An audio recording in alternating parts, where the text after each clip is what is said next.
À 10h30 du matin, le 7 avril 1943, le premier lieutenant James Sweat a vu 150 avions japonais approcher de Guadalcanal. Il avait 22 ans et 197 heures de vol sur le F-4F Wildcat. C'était sa première mission de combat. La formation comprenait 67 bombardiers en Piquet-Val escortés par 110 chasseurs, le plus grand raid aérien japonais depuis la bataille de Midway 9 mois plus tôt.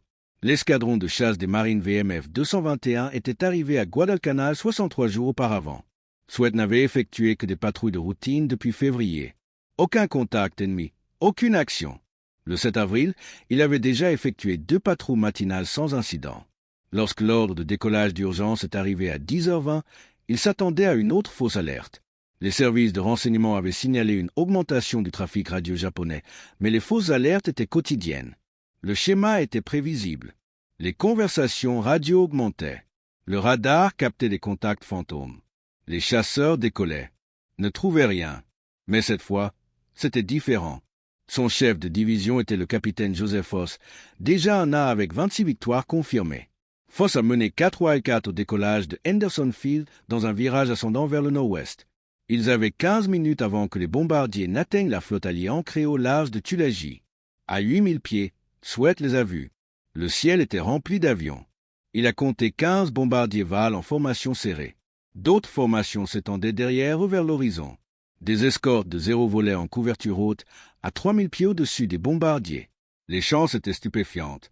37 avions japonais pour chaque chasseur américain en l'air. 4 Wildcats contre 150 avions ennemis. Le Grumman F-4F-4 Wildcat ne pouvait pas égaler les performances du Zéro. Sa vitesse maximale était de 512 km/h à 19 000 pieds. Le Zéro atteignait 563 km/h et grimpait 457 mètres par minute de plus que le Wildcat. Mais le Wildcat était construit comme un char. Il pouvait encaisser d'énormes punitions et continuer à voler. Ces 6 mitrailleuses Browning de calibre .50 délivraient une puissance de feu dévastatrice à courte portée. Chaque canon transportait 240 cartouches, 1440 cartouches au total, assez pour 24 secondes de tir continu s'il maintenait la gâchette enfoncée. Sweat a vérifié ses instruments. Pression d'huile normale, carburant suffisant pour 1 heure. Il a actionné l'interrupteur d'alimentation du viseur. Le collimateur illuminé est apparu dans la vitre du réflecteur, parfaitement centré. Il a déplacé l'interrupteur principal d'armement sur la position armée. Les poignées de chargement des canons étaient déjà tirées en arrière. 6 chambres chargées et prêtes. Il n'avait jamais tiré avec ses canons au combat. N'avait jamais vu d'avion ennemi, sauf sur des photographies pendant l'entraînement. Foss a positionné la division pour une attaque frontale contre la formation de bombardiers de tête. Les Val étaient déjà en train de piquer vers les navires de transport ancrés dans le port de Tulagi. Sweat a suivi Foss en descendant à travers 8000 pieds. À 400 yards, Foss a ouvert le feu. Ses traceurs ont tracé un arc vers le Val de tête. Le moteur du bombardier a explosé dans une boule de flammes oranges. Il a piqué du nez brusquement et a plongé dans l'eau en contrebas. Sweat a choisi le 2e Val de la formation. Porté 350 yards, se rapprochant rapidement. Il a centré le collimateur sur le cockpit et a appuyé sur la gâchette. Le Wildcat a violemment tremblé alors que les 6 canons tiraient simultanément. Des douilles en laiton usé ont été éjectées des orifices de l'aile. La verrière du Val a volé en éclats. Le bombardier s'est retourné et est tombé, traînant de la fumée. Sa première victoire. Ce pilote débutant survivra-t-il à ce qui va suivre? Veuillez cliquer sur le bouton « J'aime ». Cela aide ces histoires à toucher plus de gens. Et abonnez-vous. Retour au cockpit de Sweat. Il a déplacé sa visée sur un autre Val et a tiré à nouveau. Une rafale de 3 secondes. L'aile gauche du bombardier s'est séparée nettement à la racine. 2 victoires en 40 secondes. Il a viré brusquement à droite pour éviter un Zéro qui piquait d'en haut. Le chasseur ennemi est passé en trombe, le manquant de moins de 3 mètres. Sweat a fait un tonneau à droite dans un virage ascendant serré. Sa division s'était dispersée dans le chaos de l'attaque initiale. Il était seul maintenant. En dessous de lui, les Val restant continuaient leur bombardement vers les navires. Sweat a poussé le manche en avant et a piqué après eux. Sa vitesse a augmenté rapidement au-delà de 644 km/h. Les gouvernes du Wildcat se sont raidies avec l'augmentation du flux d'air. Il a visé le Val le plus proche et a tiré une courte rafale. Le bombardier a explosé. 3 victoires en moins de 6 minutes. Sweat est sorti de son piquet à 2000 pieds et a scruté le ciel à la recherche d'autres cibles. Son cœur battait la chamade, mais ses mains restaient fermes sur le manche. L'entraînement avait fonctionné. Des centaines d'heures dans le cockpit l'avaient préparé à ce moment. Au-dessus de lui, un autre groupe de 15 Vals se formait pour leur bombardement. Ils volaient en 3 formations serrées en V de 5 avions chacune. Ils ne l'avaient pas encore repéré. Leur attention était concentrée sur les navires en contrebas. Le groupe de tête à piquer vers le destroyer USS Aaron Ward. Sweat est remonté à 6000 pieds et s'est positionné au-dessus et derrière le val de queue du premier groupe. Il a piqué directement d'en haut. Le soleil était derrière lui, l'avantage du pilote attaquant. À 200 yards, il a ouvert le feu. Une rafale de 4 secondes. 296 cartouches. La section de queue du Val s'est désintégrée sous la concentration de cartouches de calibre .50.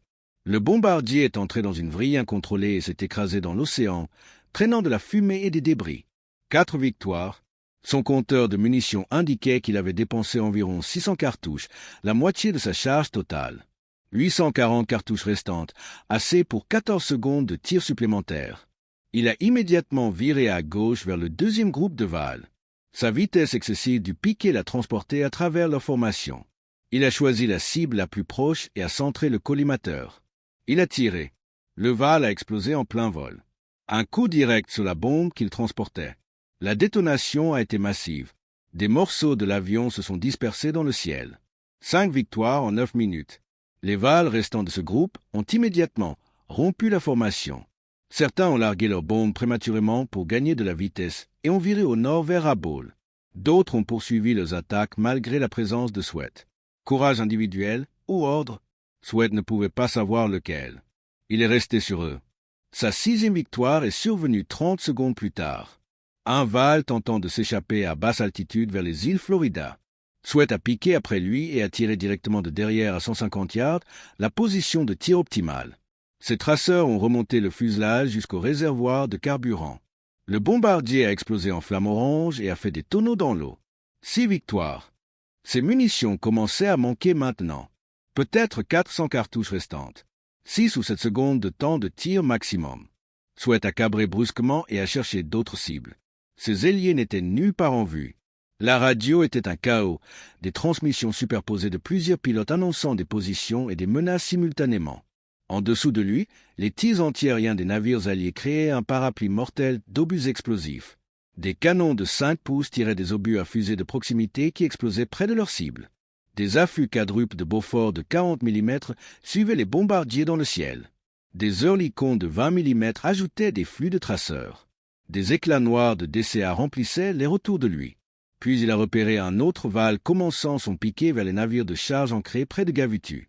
Sweat a fait un tonneau et a tiré à travers dans une manœuvre de split et la force G négative a été brutale alors qu'il tirait à travers la manœuvre. Sa vision s'est obscurcie sur les bords. Le sang lui est monté à la tête. Son casque a appuyé contre la verrière. Il a suivi le Val dans son viseur alors que les 2 avions plongeaient vers le port de Tulagi. L'altimètre s'est déroulé rapidement. 5000 pieds. 4000. 3000. Le mitrailleur arrière du Val a ouvert le feu. Sweat a vu les éclairs de bouche. Des traceurs ont fusé devant sa verrière. À 1500 pieds, Sweat a tiré. Une rafale de 2 secondes. Peut-être 130 cartouches. Le moteur du Val a immédiatement pris feu. De la fumée noire s'échappait du capot. Le bombardier s'est écrasé dans le port près de l'île de Gavutu, créant une énorme éclaboussure. Cette victoire en 12 minutes. Sweat est sorti de son piqué à 300 pieds au-dessus de l'eau. Son altimètre enregistrait à peine. L'aiguille planait juste au-dessus de zéro. Les navires de transport étaient directement en dessous de lui maintenant. Il se trouvait à l'intérieur de leur zone de tir défensif, l'espace aérien le plus dangereux de toute la zone de combat. Chaque canon sur chaque navire tirait à une cadence maximale. Les artilleurs ne pouvaient pas faire la différence entre les chasseurs américains et les bombardiers japonais à cette altitude et à cette vitesse.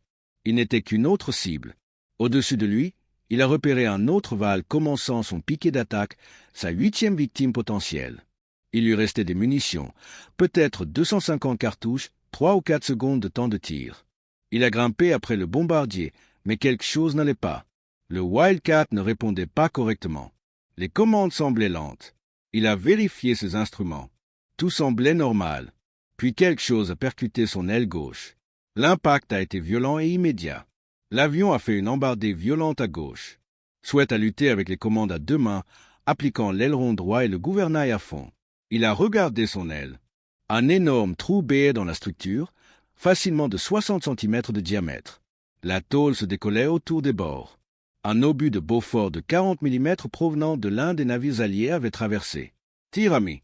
Les navires qu'il protégeait venaient de le toucher. Du carburant s'échappait du réservoir rompu, laissant une traînée de vapeur blanche derrière lui. Le Wildcat volait toujours, mais à peine. L'aile endommagée créait une traînée énorme. Sa vitesse diminuait rapidement. Il ne pouvait pas maintenir l'altitude. Le val qu'il poursuivait s'est éloigné facilement.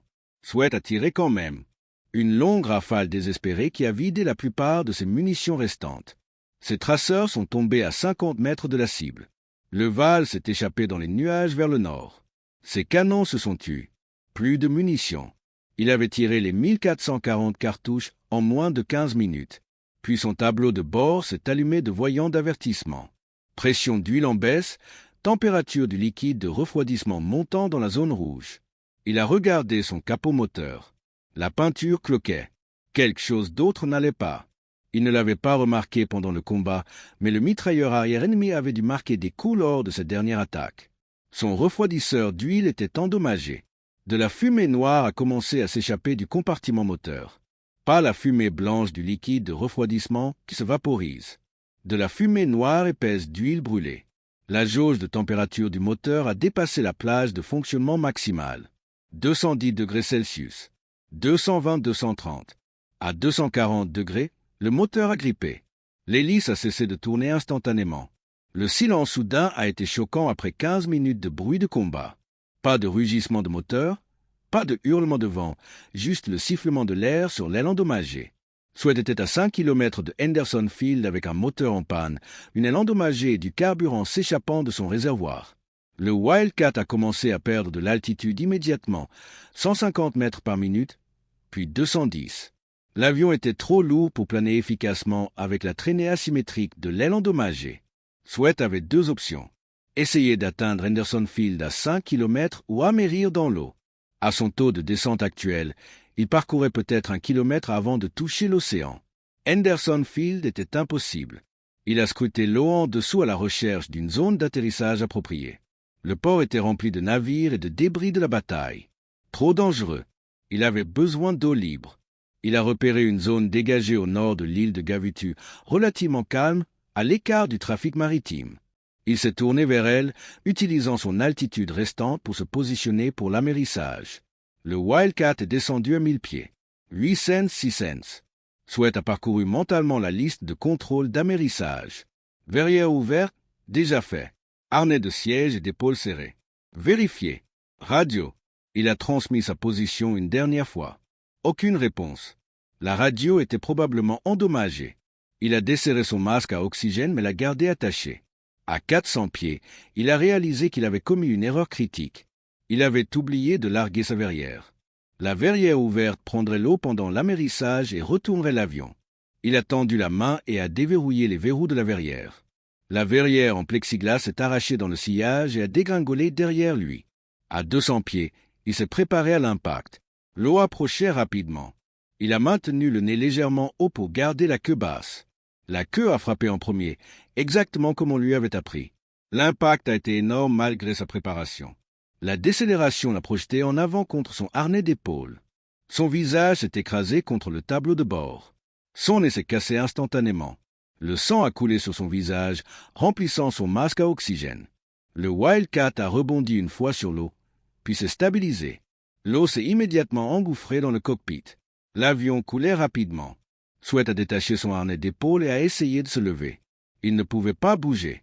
Quelque chose le retenait. Son parachute. Les suspentes s'étaient déployées d'une manière ou d'une autre pendant l'amérissage. Les suspentes s'étaient enroulées autour de ses jambes et du manche de commande. Il était emmêlé. L'eau a dépassé ses genoux, sa taille, sa poitrine.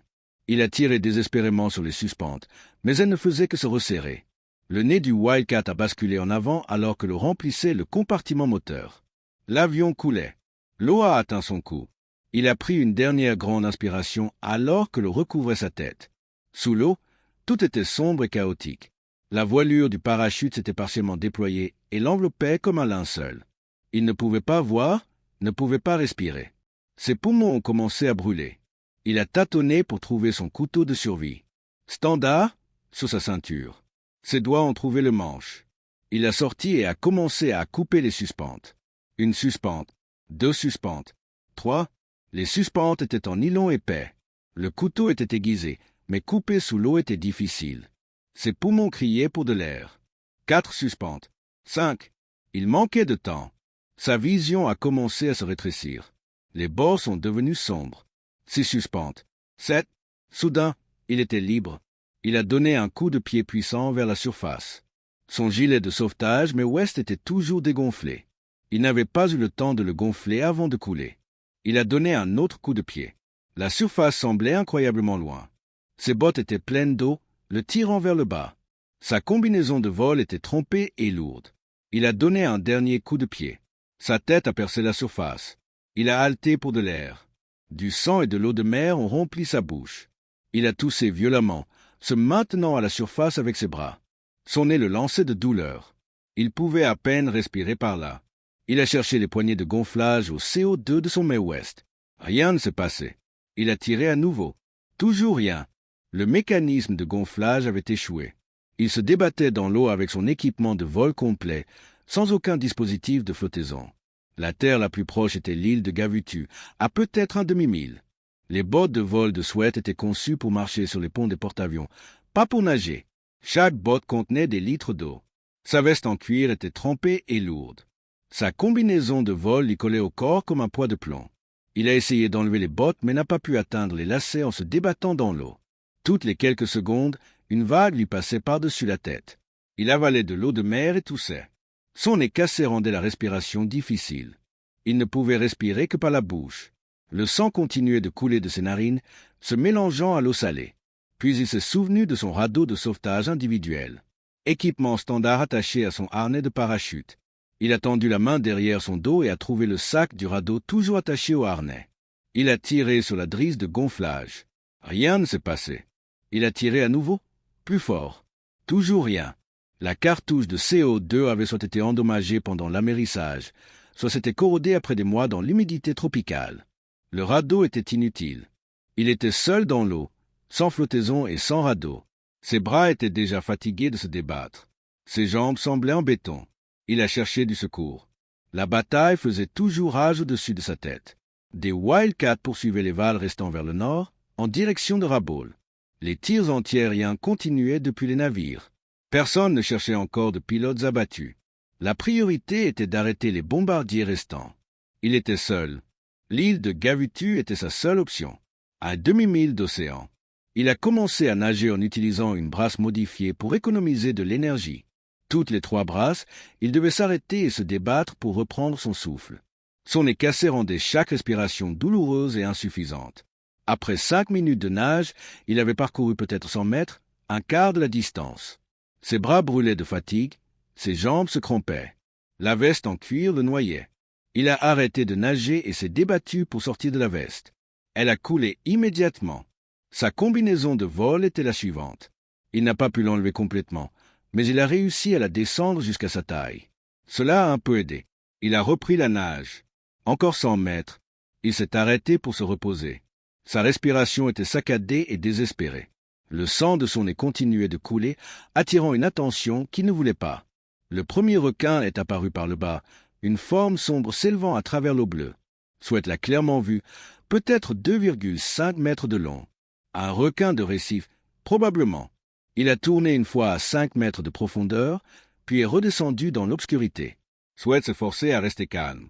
La panique ne ferait qu'attirer plus de requins. Il a repris la nage avec des brasses lentes et régulières. Pas d'éclaboussures, pas de mouvements erratiques, juste un mouvement fluide et contrôlé vers l'île. Le requin est revenu 2 minutes plus tard avec 2 autres. Ils ont tourné sous lui, leurs mouvements paresseux et curieux. N'attaquant pas encore, juste en train d'enquêter. Sweat était à 200 mètres de Gavutu lorsque l'épuisement l'a submergé. Ses bras ne répondaient plus. Ses jambes avaient cessé de battre. Il flottait simplement, maintenu à peine au-dessus de l'eau par l'air piégé dans ce qui restait de sa combinaison de vol.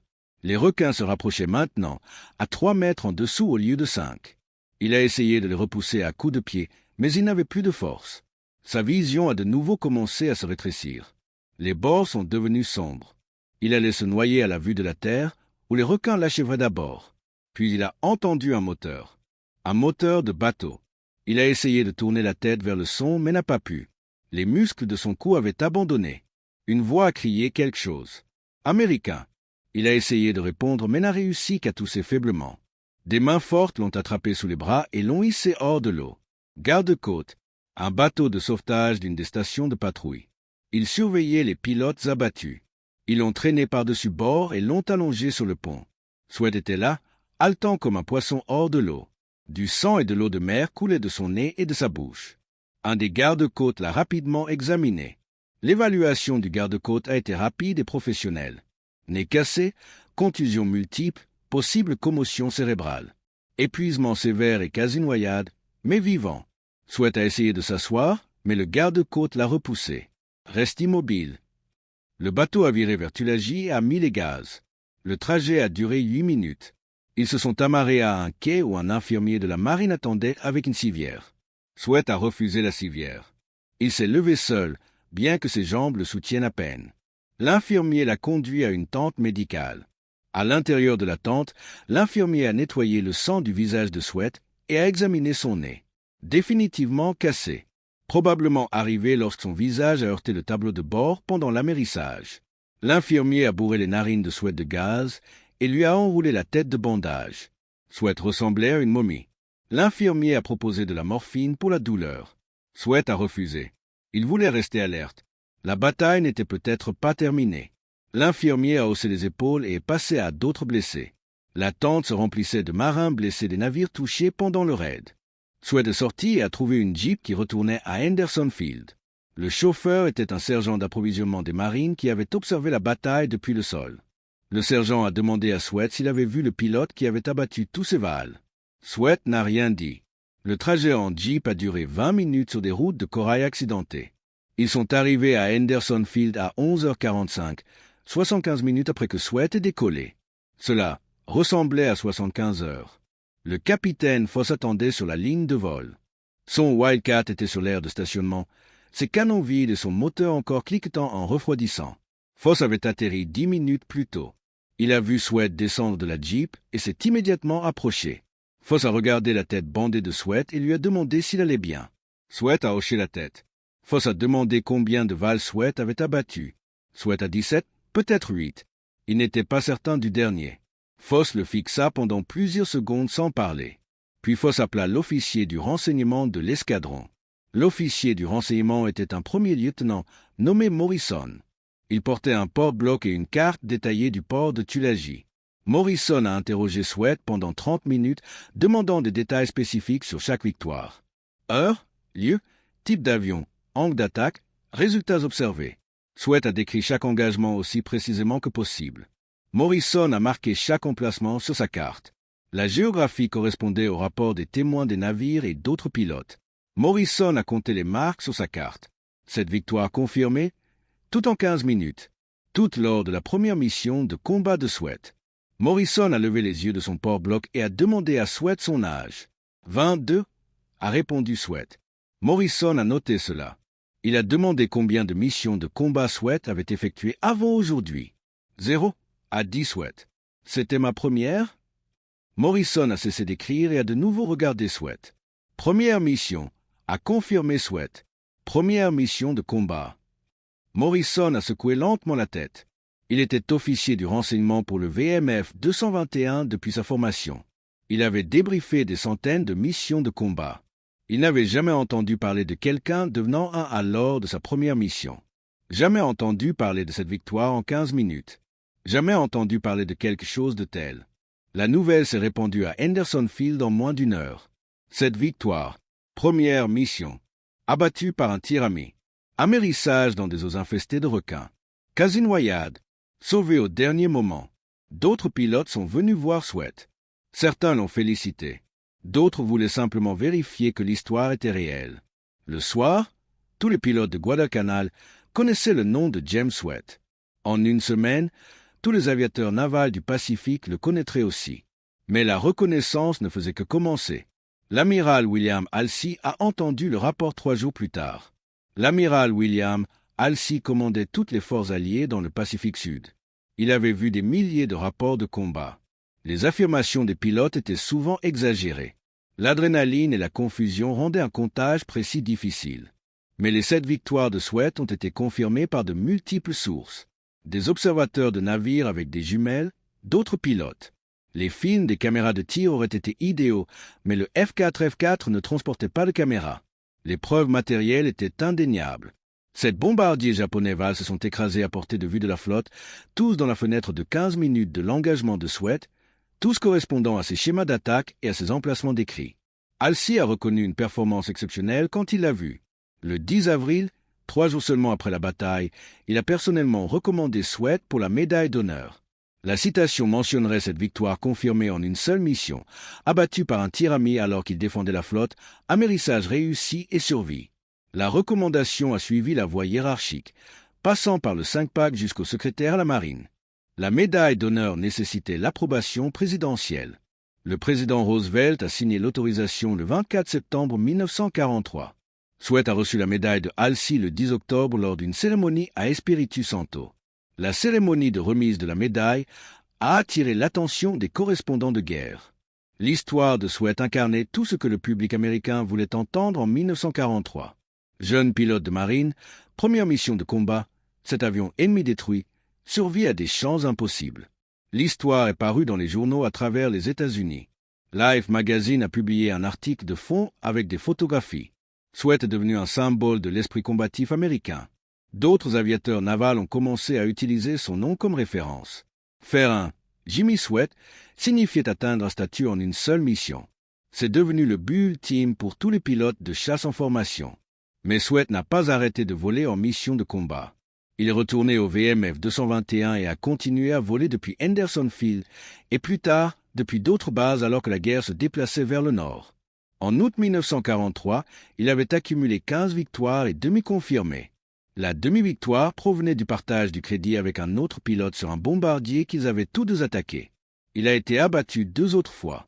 Une fois au-dessus de Vella La Vella dans les îles Salomon, la deuxième fois au-dessus de Rabaul. Les 2 fois, il a survécu.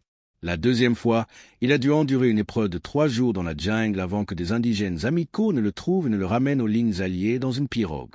Sweat est retourné aux États-Unis à la fin de 1943 pour être instructeur. Il a formé de nouveaux pilotes de chasse à la base aéronavale de Jacksonville en Floride. Il leur a appris tout ce qu'il avait appris. Attaquer d'en haut et de derrière lorsque c'est possible. Des rafales courtes pour conserver les munitions. Ne jamais suivre un ennemi endommagé jusqu'à l'eau. Vous devenez vulnérable. Faites attention aux tirs amis lorsque vous opérez près des navires. Connaissez toujours votre état de carburant et l'emplacement de l'aérodrome ami le plus proche. Surtout, restez calme. La panique tue plus de pilotes que le feu ennemi. Après la fin de la guerre en août 1945, Sweat est resté dans la réserve du corps des marines. Il a piloté des F-4 Corsair pendant la guerre de Corée, bien qu'il n'ait pas vu de combat. Il a pris sa retraite de la réserve du corps des marines en tant que colonel en 1970. À ce moment-là, il avait enregistré plus de 5000 heures de vol sur des avions militaires. Il s'est installé dans le nord de la Californie et a rarement parlé de sa médaille d'honneur ou de sa mission du 7 avril. Lorsqu'on lui posait des questions sur ce jour-là, il disait généralement qu'il avait eu de la chance. Bon endroit, bon moment, bon entraînement, rien de plus. James Sweat est décédé le 15 janvier 2009 à l'âge de 88 ans. Il a été enterré avec les honneurs militaires complets au cimetière national de Quantico en Virginie. Ses funérailles ont réuni des centaines de marines, d'aviateurs navals et de membres de sa famille. Beaucoup des participants étaient des pilotes qui s'étaient entraînés sous ses ordres ou avaient étudié ses tactiques. La citation de la médaille d'honneur a été lue à voix haute pendant le service. Elle décrivait ses actions du 7 avril 1943 en détails précis. 7 avions ennemis détruits. Combat poursuivi malgré les dommages à son avion. Amérissage réussi et survie. La citation se terminait par une phrase qui définissait toute la carrière militaire de Sweat. Héroïsme extraordinaire et mépris de sa propre sécurité. Le raid du 7 avril sur Tulagi a été la dernière grande offensive aérienne japonaise de la campagne des îles Salomon. Les Japonais ont perdu 42 avions ce jour-là. Les pertes américaines étaient de 7 chasseurs. Sweat a personnellement représenté un 6e de toutes les pertes japonaises. Sa performance ce jour-là a influencé la doctrine tactique pour le reste de la guerre. Les instructeurs de vol ont utilisé son engagement comme une étude de cas sur les tactiques de combat efficaces. Attaquer de manière décisive. Conserver les munitions. Maintenir la conscience de la situation. Accepter des risques calculés, mais ne pas être imprudent. Ces principes sont devenus un entraînement standard pour tous les pilotes de chasse des marines. L'impact de la mission de Sweat s'est étendu au-delà de la tactique. Il a prouvé qu'un entraînement approprié pouvait surmonter le manque d'expérience. Sweat avait 197 heures de vol lorsqu'il a engagé 150 avions japonais. Il n'avait jamais tiré avec ses canons au combat. Pourtant, son entraînement était si complet qu'il a agi sans faille sous une pression extrême. Cette prise de conscience a changé la façon dont la marine et le corps des marines ont abordé la formation des pilotes de chasse. Plus d'accent sur le tir. Plus de concentration sur la prise de décision tactique sous stress. Des scénarios de combat plus réalistes pendant les vols d'entraînement. Aujourd'hui, le F-4 FY-4 de Sweat a disparu depuis longtemps. Quelque part au fond du port de Tulagi. Mais son héritage demeure. L'Université du corps des marines de Quantico inclut sa mission du 7 avril dans son programme sur les tactiques de combat aérien. Le Musée national du corps des marines expose sa médaille d'honneur et son équipement de vol. Les historiens de l'aviation considèrent cette victoire en 15 minutes comme l'un des exploits les plus remarquables de l'histoire du combat aérien. Non seulement à cause des chiffres, mais aussi à cause des circonstances. Première mission. Chance écrasante, dommage par tir ami, expérience de mort imminente, survie contre toute probabilité. L'histoire de Sweat répond à une question fondamentale sur le combat. L'entraînement peut-il surmonter l'inexpérience? La préparation peut-elle se substituer à une capacité éprouvée? Sa mission du 7 avril a prouvé que la réponse est oui. Avec un entraînement approprié, même un pilote lors de sa première sortie de combat pouvait obtenir des résultats extraordinaires. Ce n'était pas de la chance. Sweat a pris des dizaines de décisions tactiques pendant cet engagement de 15 minutes. Chaque décision était correcte. Angle d'attaque, sélection de la cible, conservation des munitions, manœuvre d'évasion, procédure d'amérissage. Chaque décision reflétait son entraînement et sa capacité à appliquer cet entraînement sous un stress maximal. L'expression « faire un Jimmy Sweat » s'est progressivement estompée de l'usage courant à mesure que les vétérans de la Seconde Guerre mondiale vieillissaient et prenaient leur retraite. Mais au sein de la communauté de l'aviation du corps des marines, l'expression a survécu. Les nouveaux pilotes apprennent encore l'histoire du premier lieutenant James Sweat et de ses 7 victoires du 7 avril 1943. Ils apprennent son calme sous le feu, sa précision tactique, ses instincts de survie, son refus d'abandonner, même lorsque son avion brûlait et coulait. Ces qualités ont défini non seulement une mission, mais toute une carrière militaire qui s'est étendue sur 3 guerres et 5 décennies. 7 bombardiers sont tombés du ciel au-dessus de Tulagi en 15 minutes. Un pilote de marine de 22 ans lors de sa première mission de combat les y a mis. Ce n'est pas seulement une histoire d'une journée en 1943. C'est une histoire de ce que les humains peuvent accomplir lorsque l'entraînement, le courage et la détermination s'alignent parfaitement. James Sweat l'a prouvé le 7 avril 1943 et son héritage continue d'inspirer tous les pilotes de marine qui montent aujourd'hui dans un cockpit de chasse. Si cette histoire vous a ému, veuillez cliquer sur le bouton « J'aime ». Cela nous aide vraiment à mettre en lumière davantage de ces histoires oubliées. Abonnez-vous et activez la cloche de notification pour ne jamais manquer une autre histoire de courage extraordinaire de la Seconde Guerre mondiale. Laissez un commentaire ci-dessous et dites-nous d'où vous regardez et si votre famille a une histoire militaire à partager. Nous sommes honorés de vous compter parmi cette communauté qui perpétue la mémoire de héros comme James Sweat. Merci d'avoir passé ces 30 minutes avec nous. Et jusqu'à la prochaine histoire, souvenez-vous des braves.